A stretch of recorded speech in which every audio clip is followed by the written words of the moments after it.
Yes, come on in. Hello. Hi, good afternoon. Please have a seat. Thank you. My name is Adrian. May I have your name, please? My name is Mohammed. Okay, hi, Mohammed. So this is the speaking section of the IELTS exam. The interview will take about 12 to 15 minutes, okay? I will ask you some questions. There will be 3 parts. I'll give you instructions for each part. And I'm going to record this for marking purposes. Is that okay? Yes. All right. Okay, so Mohammed, may I see your passport, please? Sure. Thank you. No problem.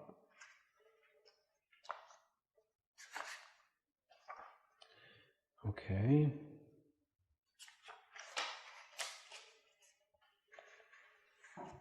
All right. Here's your passport back. Thank you.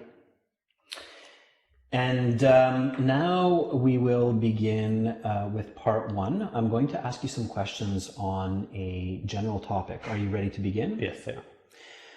Okay, so Mohammed, let's talk about your family. Do you have sisters and brothers? If so, how many? Yes, I come from a big family. I have 6 brothers and 4 sisters, and I am the second youngest in the family. All right. What was it like growing up in your family? I had a lot of fun growing up. Having many siblings means always having someone around to play with. And so as a child, I was almost never bored. Okay. Are your parents and grandparents from the same country as you? If not, where are they from? Just like me, my grandparents were also born in Saudi Arabia. My mother was also born there. However, my father was born in the United States during a time in which his father was studying in a university there.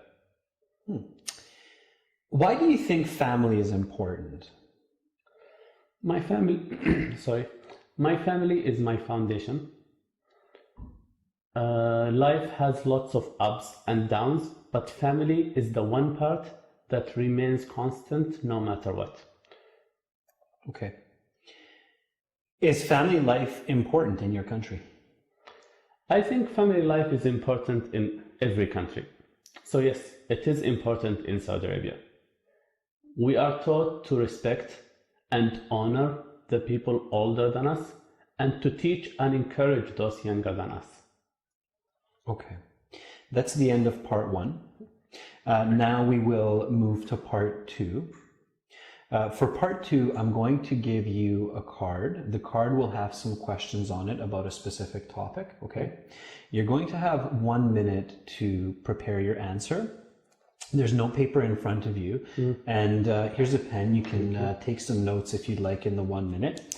After your 1 minute preparation is over, I will give you 90 seconds to speak. I'll tell you when to start and when to stop, okay? So here is the card. Please keep it face down. Okay. Are you ready to begin? Yes, I am. Okay, so your 1 minute begins now. Go ahead, turn over the card and prepare.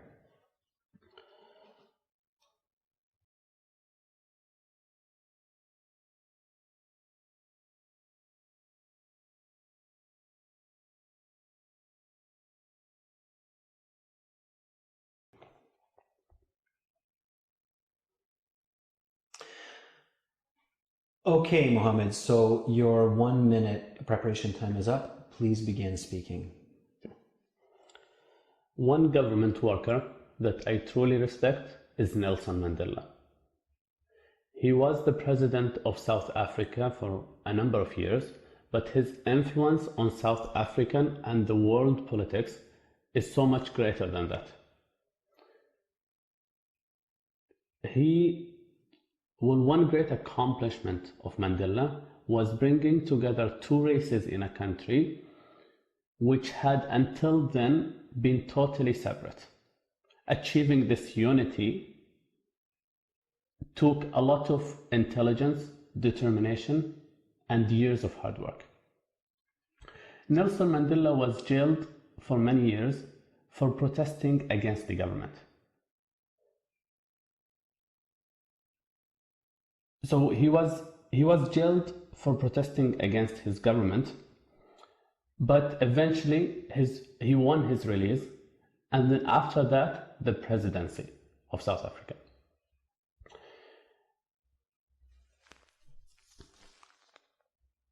He made South Africa a better country.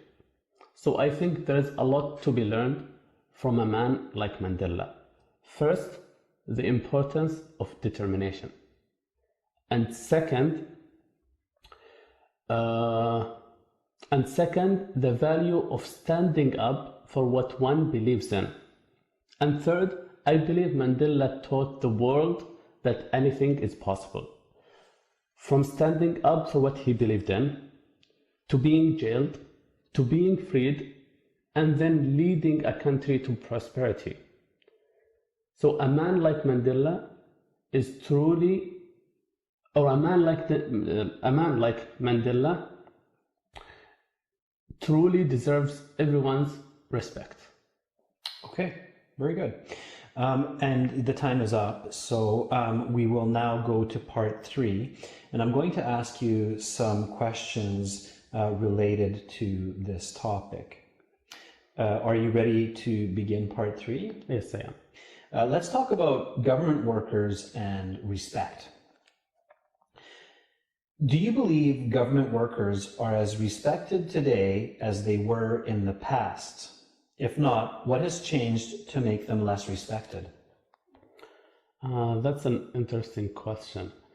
Are you asking if today's society respects politicians as previous generations did? Yes. Okay. Well, I think politicians are under increased pressure now due to the internet and social media. We know more about their lives. We know more about the bad things they might have done. So I think this could lead to decreased respect levels. Okay. Why do you think it is important for government workers to have the respect of society?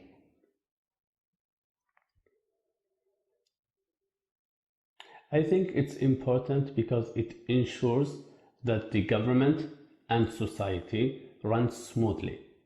If government workers, such as politicians, are not respected, then the laws and the government might not be respected. Okay. Government workers can earn the respect of people in many different ways. What are 2 ways in which a government worker can earn respect? Yes, I think there are different ways to earn respect.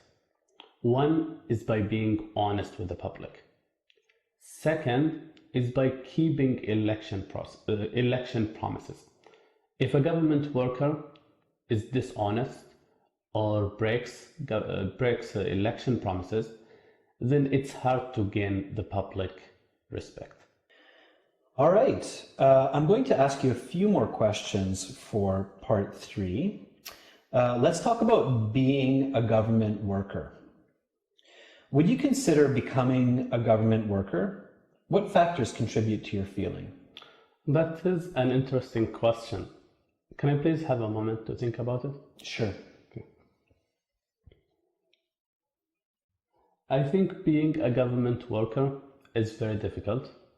However, it can also be very rewarding.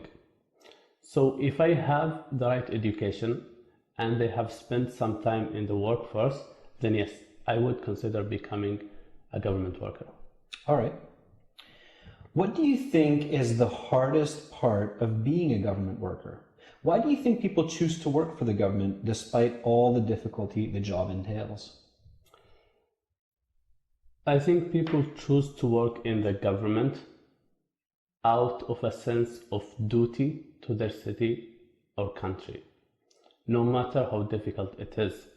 And the hardest part, or the most difficult part about working in the government, I think would be being constantly in the public eye. All right. That's the end of part 3, and that concludes the speaking section of the IELTS exam. You will get your mark with the other sections, with the official paper, in about 2 to 3 weeks. Do you have any questions for me? No, I don't. Okay, then thank you very much, Mohammed, and I hope you have a great rest of your day. Yeah, thank you. Okay, bye-bye. See you.